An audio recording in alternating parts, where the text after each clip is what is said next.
at the time, neither of us knew that God had stepped in for a particular purpose, because we were soon going to be facing an illness that we didn't anticipate was coming and knew nothing about. My husband started becoming sick. He started having problems that completely seemed unrelated. He had some trouble walking. He had trouble with some of his muscles, and it didn't seem like any of the different problems that he was having were related in any way. So we didn't give it much thought until we were getting to the point where he was starting to have trouble walking so significantly that he actually needed a walker. Now, mind you, at the time, he was in his mid-30s.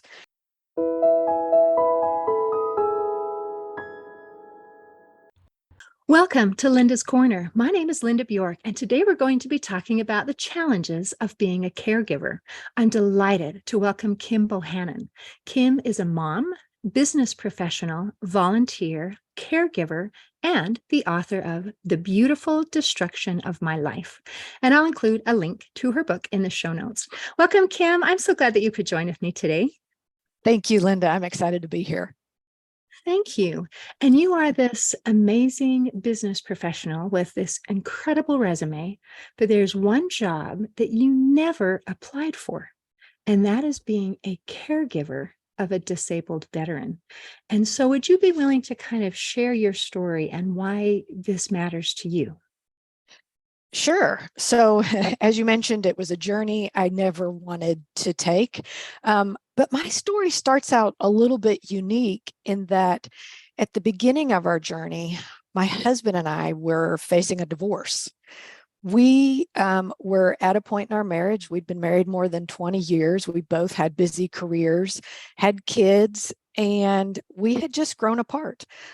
We hadn't put the work in to make sure that our marriage was solid, and we were facing a divorce, and fate intervened right at the point that we had decided, okay, we've accepted this, we've grown apart, and we didn't really have an interest in working on our marriage.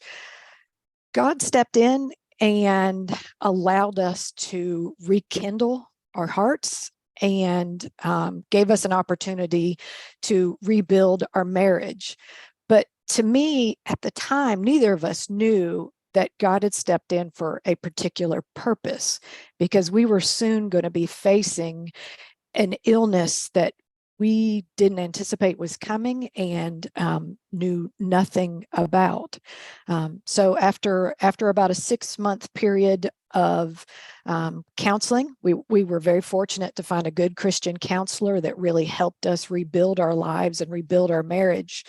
And literally, right about the point we finished that was the time that my husband started becoming sick. He started having problems that completely seemed unrelated. He had some trouble walking. He had trouble with some of his muscles, and it didn't seem like any of the different problems that he was having were related in any way. So we didn't give it much thought until we were getting to the point where he was starting to have trouble walking so significantly that he actually needed a walker. Now, mind you, at the time, he was in his mid-30s. So when you're in your mid-30s, you're not anticipating that, and prior to this, so in addition to working a full-time job, he farmed. We used to ride motorcycles. He loved riding motorcycles. We had a very active life. And what seemed like out of the blue, these symptoms started happening. So we ended up on a healthcare journey. So that was trying to discover what this mystery illness was. So I'm going to add another layer into my story. He was also a veteran. He had spent 15 years in the U.S. Navy, and part of that time was during Operation Desert Storm on board a aircraft carrier, working in the engineering department.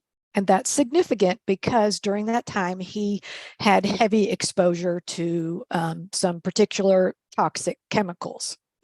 So we kind of had this year of our marriage was falling apart. We started rebuilding our marriage. And then just as that happened, his health was falling apart. And we started on this journey of trying to find out what was going on with his health. And on top of that, we'll add in one more. That particular year, I changed jobs. So it, Of course. yeah, because it's never a good idea to suffer one trauma at a time. You got to layer them all in on top of that. So I had been with a company for about 15 years. Absolutely loved my job, just my absolute favorite job. But I traveled quite a bit with this company. We had kids that were 10 and 12 at the time. And when he started getting sick, it was starting to look like he would probably need some assistance at home, and that he might not be able to work. So I changed jobs. I got a job local that didn't require any travel. However, I had to take a pay cut and a seniority cut. So I went from being super happy in a job that I loved to a job that I didn't love at the time quite as much because I had to take a pay cut and a seniority cut, but I was local. And, add in it again, at the same time, we're trying to rebuild our marriage. His health is declining. All of these things were happening. But what I learned that year is that God had a purpose for us and for our lives. And he was doing a work on us that we did not know. So the journey we began that year ultimately ended up being 7 visits to the Mayo Clinic, which for us would be a 2,000-mile round trip visit. So 7 visits to try and figure out what this condition was that he had. So during this time, right when we first started going to the Mayo Clinic, my husband ended up getting to a point where he could no longer work. So he was having trouble with muscle atrophy, where his legs didn't work the way that they used to. His hands just didn't work the way that they used to. And he wasn't able to go to work. So he had to quit his job. And we started on this journey of going to the Mayo Clinic. But thankfully, the job that I had just taken, the one that I thought I wouldn't like, happened to have pretty much some of the best healthcare available to me. They provided employee healthcare, but they also covered the cost of spouses and your children, which at the time I didn't appreciate how important that would be, because at the time he was still working. We didn't need, any of that covered. But once he was no longer able to work, I was so thankful to be able to have healthcare available to cover this. So we started down this journey of learning about this illness through 7 visits at the Mayo Clinic. We learned that he had a disease called multiple system atrophy. It's a fairly rare disease, and the neurologists at the Mayo Clinic were able to determine after extensive testing that his disease was likely triggered by exposure to chemicals while he was in the Navy nearly 15 years prior to the time that it actually basically revealed itself. Wow. Yes. So can I pause for just a second? Yeah. As I'm hearing these pieces of the story, and you started saying, that God was in the works and there was something that was a plan. So if you look at it from that perspective, there's something. But if I pull that aside and just say, here is what happened, we're having troubles with the marriage. We've grown apart. We're not really even that interested in being together again. And then we have health issues that are baffling and extensive. and life altering, which affects work, which affects income. And you're dealing with a change in job, not by choice, but because it's necessary to be able to be home and take up extra responsibilities with a pay cut and not as much prestige. And so if I just look at this is what happened, I'm listing A, B, C, D, it doesn't sound very good. So is this, how did you take these experiences and turn it into, hey, something beautiful is coming out of this? And even the title of your book, Beautiful Destruction, those two words don't usually go together. So how did you take this destruction and turn it into something beautiful? Well, it's a question I get asked a lot, and I can only say that the credit goes entirely to God. When we first started this journey, like I said, we were about 6 to 8 months in. My husband and I made a conscious decision that we would not question what was going to happen, because I think that's a common response. Like, why me, God? Why would you put me in this situation? Why would you make all of these things happen to us?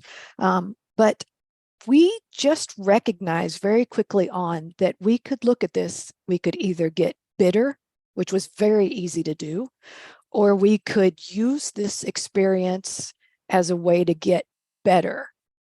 And we just said, we're going to take this and we're going to look for the beautiful parts to every piece of this. And I'm telling you, I was shocked.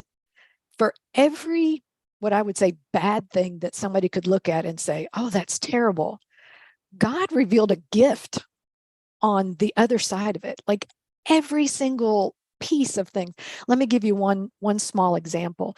So our first trip to the Mayo Clinic, 2,000 miles.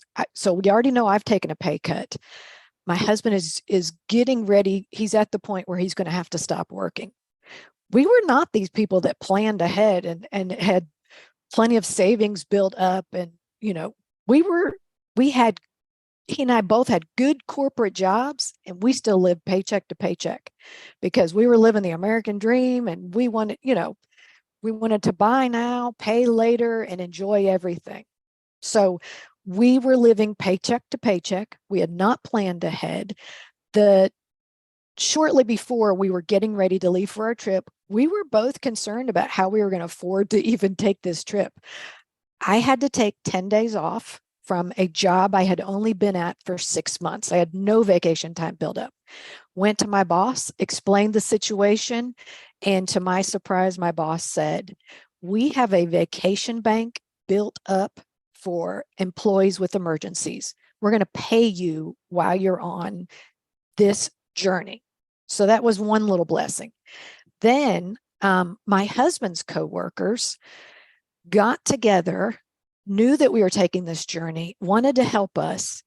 They delivered a box to me at work, small box to me at work, right before we took this trip. When we opened the box, it was filled with gift cards for gas, gift cards for dinner, gift cards and cash to help us pay for our hotel room while we were making this journey.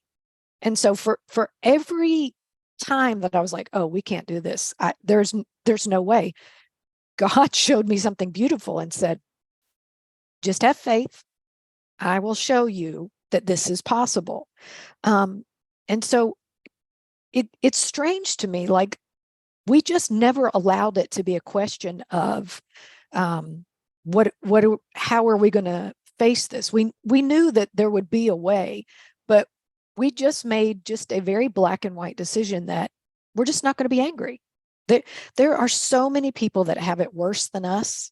And there were, I thought about it. I'm like, there are people that don't have access to healthcare that face this similar journey. And here we are, we get to go to a world-class healthcare institution and are allowed to see really the top researchers in this disease to learn about it. So to me, that was a blessing in itself.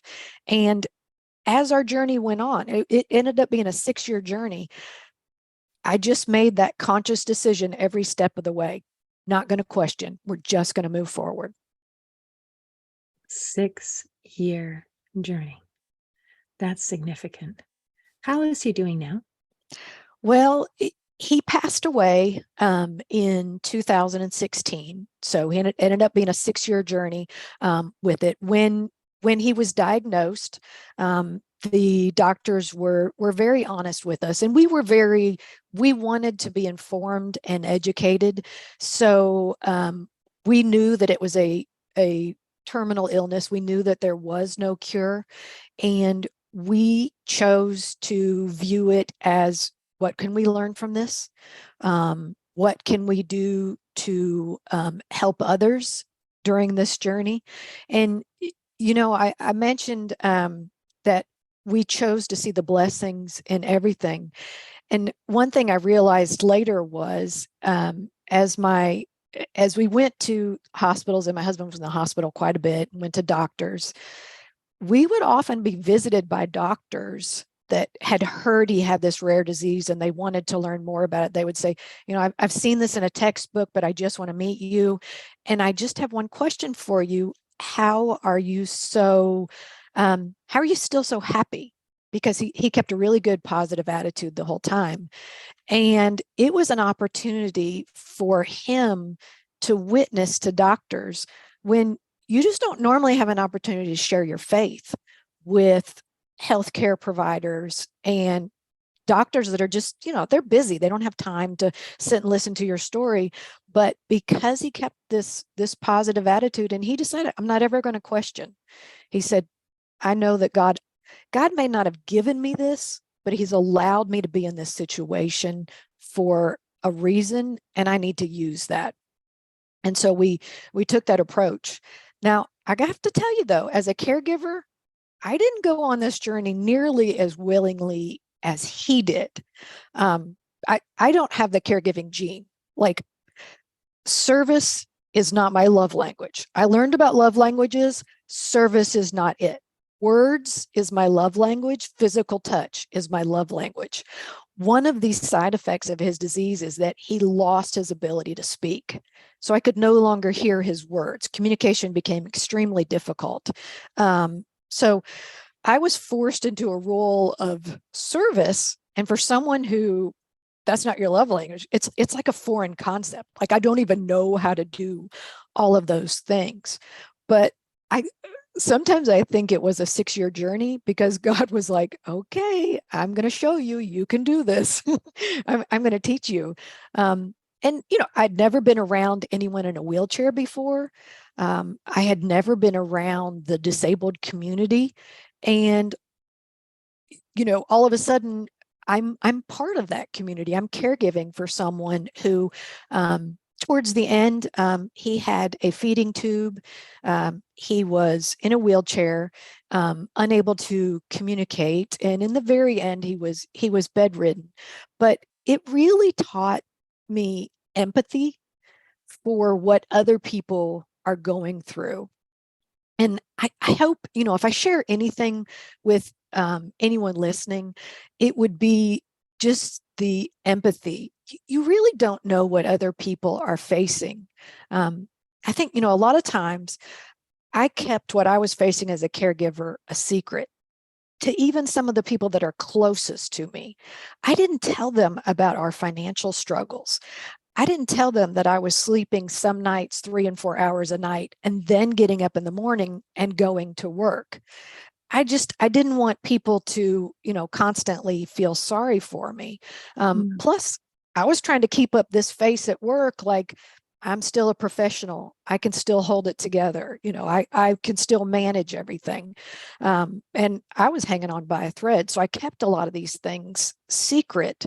And I think it just really opened my eyes that when I see someone else, maybe I see someone at work that's looks like they're struggling, or maybe they're tired, or they're, not responding as well. Maybe they're a little grouchy. I don't know what they're facing at home, or I don't know, what challenges they might have with their kids or anything else. So definitely taught me empathy and how to be much more understanding to others and what they're going through. And it sounds like you've developed a compassion for everyone, just recognizing the idea that they might be going through something that I'm not aware of. Now, if I can pause for just a second, I was aware that you were a caregiver, but obviously I did not know the whole story, and I did not know that the 6 years ended with his leaving this life. So I'm sorry for your loss. And as I listen to you, having that be the conclusion of this particular journey makes your story so much more powerful. It's not, we spent 6 years and then we found the solution and now everything is all better and my life is rosy and everything is okay. And that's why it's okay. It is, this is what we went through. This is what I learned. This is what he learned. This is how I changed. And it is okay. And that is huge because we don't all get the ending, the happily ever after that we were hoping for. And to have someone share their story who does not have that desired end and still finds the joy, the meaning, the purpose, the learning, it just makes everything that you say carry so much more weight. It's like, it is okay. I am okay. And that is just such an important lesson. And I thank you as now we're talking into some of the challenges of caregiving. I have some friends and neighbors and family who are in the position of caregiver, and it's long term, and it affects everything. And they carry a burden that most people are not aware of. They see the person who has the cancer or has the disease or the whatever, and there's a lot of compassion for the person who is suffering in that hospital bed. And yet the person who is the caregiver is also carrying a very large burden that not everyone is aware of, because it's not that physical, I see that you're in a hospital bed, I see that you're in a wheelchair, I see whatever. So for those maybe who haven't had that experience, like maybe you were before this, can you help people become a little bit more aware of some of those burdens and some of those challenges that you face as the caregiver? Yeah, and I appreciate you bringing that point out. I often share with people that for caregivers, and I can only speak for my own journey because everyone's is so unique, but for caregivers, it often feels like you're one person living a life for two people. And an example of that, this is just a little story that always made me laugh. We we still tried to get out and do a lot of things, and we would always on Sunday mornings get ready for church, and then I would take him to church. But getting ready for church meant I got him out of bed, I got him dressed, I helped him in the bathroom, I would help get whatever medicines were ready and, take care of everything. And he and I always had kind of like this secret little code between us that we would never allow the other person to wear sweatpants in public. And so this carried on even when he was in a wheelchair. At that point, I was like, can we just use like some kind of pants that are easy to pull on? He insisted on wearing his favorite Levi jeans. So imagine trying to put on a pair of Levi's, and these are not the stretchy Levi's on a 6 foot tall, 200-pound man who can't help you, and he's in a wheelchair. So, needless to say, the journey to get to church was usually several hours long. Then remember, I'm getting him in the wheelchair, getting the wheelchair into the car, loading it up, unloading it, getting it to church. So anyway, we do all that. And I've got about 5 minutes left for me to get dressed. So by the time we get to church, people would come up and be like, oh my gosh, this is amazing. And they would say to my husband, you know, we ought to really be proud of you because out of all of us that complain about having to get here, you made it to church and you made the effort to get to church and get here. And every time I would be so mad and I was like, what are you talking about? He didn't do anything to get to church. He just sat there. did everything. I wanted one person just to say, wow, Kim, thank you for all that you do. Thank you for doing all of this. And I know that he appreciated it, but I often felt like I was kind of the silent victim. Like I was going through a lot of the same things, but I wasn't the one that got any of the help or anyone coming up to me and seeing what they can do for me. And, going forward, like, I don't blame anyone else for not doing that because I was that person. Like, I saw the person who was disabled. I never saw the caregiver. They're the invisible one with the disease. And so it's really opened my eyes. And now I try to look at caregivers that I know that I'm friends with or family members and just acknowledge, I know that you are struggling. Just know that I see it. Because I was notorious for anytime someone would ask me, how are you doing? I could say, well, let me give you my laundry list of complaints. But let's be honest, nobody wants to hear that. I mean, how do you respond to that? So I always would say, I'm doing great. It's a little hard, but it's okay. I'm doing great. Now, tell me about you. I learned to deflect so that I could take it back to them. They could tell me about their lives, and we didn't have to listen to my laundry list of complaints. But as someone who's been a caregiver, I try to be real conscientious of that with other caregivers and say, just tell me it's okay. All you got to do is just vent, get it off your chest. I may not be able to fix it, and that's okay, but I think you'll feel better if you just say it. Wow. So is that the advice then? If you're talking to a caregiver and they give a response like you did of, I'm doing great, things are hard, but I'm okay. How about you? Would you then suggest that we ask maybe one more time and say, it is okay if you tell me I can handle it being uncomfortable and that I know things are hard for you. I see you. Um, would that be maybe a good response? Sometimes when we're not in a good place, I really don't want to tell everybody. Yeah, yeah. No, and I think that's okay, but I think really what my advice would be is to be okay with being uncomfortable. Because a lot of people are like, I hear this all the time.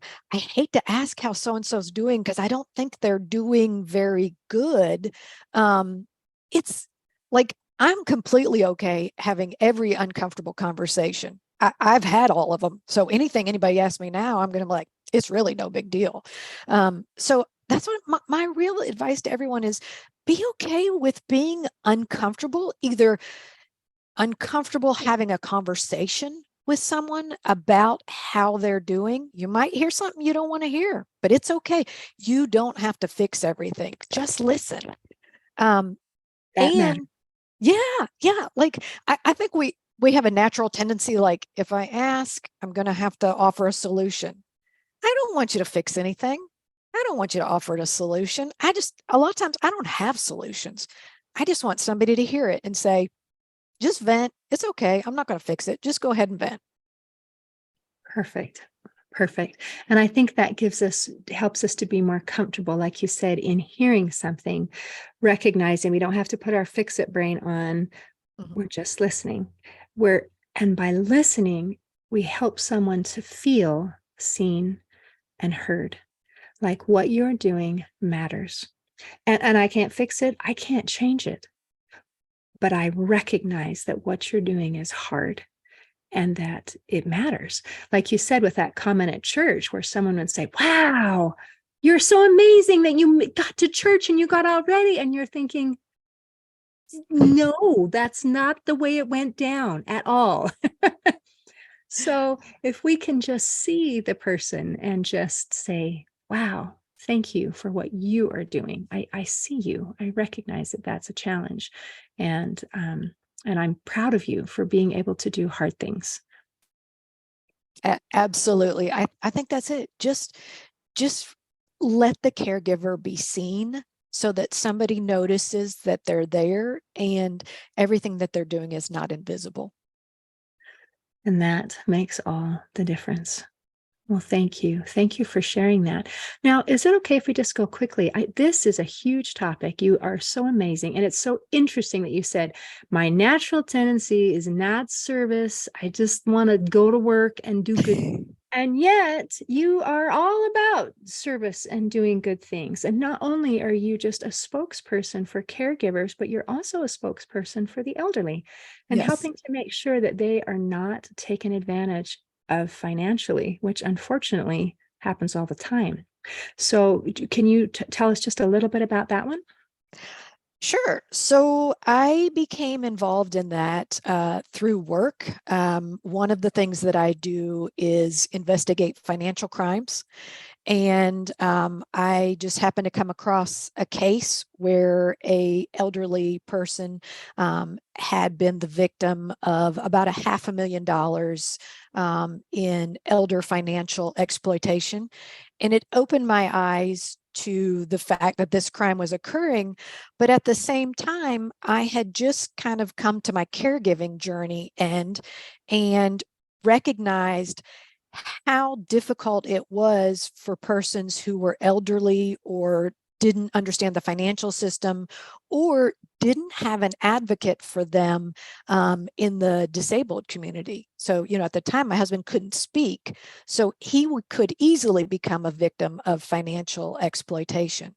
And based on that, it just really hit home to me. And I have worked throughout my journey to educate financial institution employees on how to recognize elder financial exploitation and how to report it and how to stop it, but have also worked with law enforcement and community leaders to kind of bridge that gap between their role in financial exploitation and how to stop it, and how to work with financial institution employees on how to recognize it and where to report it. It's still a huge issue in the United States. More than, the estimates say more than $3 billion. I think that's wholly underreported based on my experience in working in the area. But there's billions of dollars in elder financial exploitation that occurs every year in the United States. And so we are working to identify it, but also, most importantly, to be able to educate employees and put a stop to it. Right.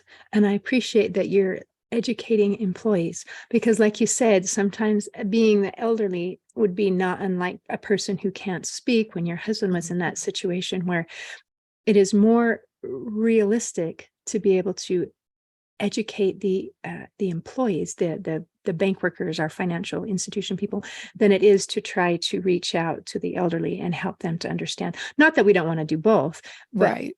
appreciate very much that there's some education taking place so we can recognize and say, wait, I see a red flag. This is not okay. Something is going on. It's not right. So yeah, and not only do that, but also your Inheritance of Hope, your board of directors on that. Do you want to give us a brief overview of Yes. that one? Oh, thank you. Thank you so much for mentioning that wonderful organization. So during our journey, when my husband was still sick and I was a caregiver, we were selected by Inheritance of Hope to attend one of their weekend retreats.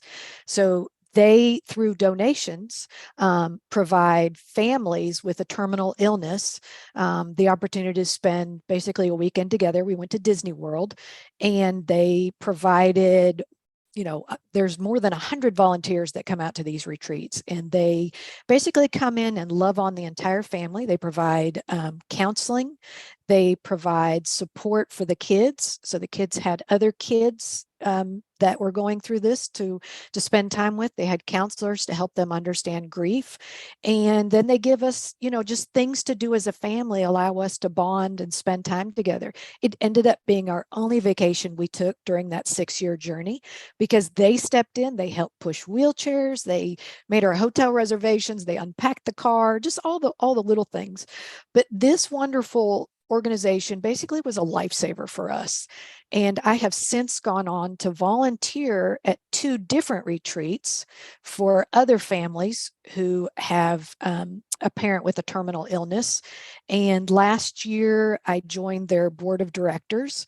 And, our mission is to help provide more retreats for families with a parent with a terminal illness, because when you're facing that financially, it's hard to take a vacation. And not only do the caregivers kind of become invisible, but the kids are oftentimes part of the caregiving journey. And they're still growing up at the same time they're trying to be a caregiver to their parents and help out and try and understand grief and learn all about this all at the same time. So this wonderful nonprofit organization has been it's a lifesaver. It's an organization I love, and I love sharing about. That is absolutely beautiful. And how wonderful to be able to give an opportunity to have a positive memory together, because that matters. Because when we're having the memories of the day to day of caregiving, how lovely to have something that is happy and positive to look back on and say, here are our pictures. Here's where we played together. Here's where we did this. And that's something that I wouldn't maybe have thought of. So I'm so glad that someone else did, because it obviously meant a great deal to you. And I'm grateful that you're paying it forward. Kim, you are amazing. Yeah. Again, I keep going back to that thought where you said caregiving at service is not my love language. It doesn't come naturally. And yet you are so good and so capable. I did not get an opportunity to meet you before, but I am so impressed and delighted with who you are now. I'm thankful for your example, and I appreciate you visiting with me today. Thank you, Linda. This has been a complete honor for me, and I'm appreciative of it and thankful for all the other caregivers out there right now that are either on the journey or are getting ready to go on this journey. And I hope that something that they've heard today might help encourage them. Me too. That's what we're all about, is blessing and lifting and helping other people. So thank you. Thank you. In closing, I'd like to share a quote from Rosalind Carter. She said, "There are only four kinds of people in the world: those who have been caregivers, those who are currently caregivers, those who will be caregivers, and those who will need a caregiver." Today, I want to thank any of our listeners who are currently serving as caregivers. What you're doing is hard and it matters. See you next time on Linda's Corner. Thanks for listening. If you enjoyed this episode of Linda's Corner, please share and subscribe to help us reach new listeners. I also invite you to check out my nonprofit, Hope for Healing, at the website hopeforhealingfoundation.org for free ebooks and other free resources to help increase happiness, build confidence and self-esteem, strengthen relationships, manage stress, and calm feelings of depression and anxiety. I also invite you to grab a copy of one of my books, like Crushed, A Journey Through Depression, or Amazon bestseller, You Got This, an action plan to calm fear, anxiety, worry, and stress. See you next time on Linda's Corner.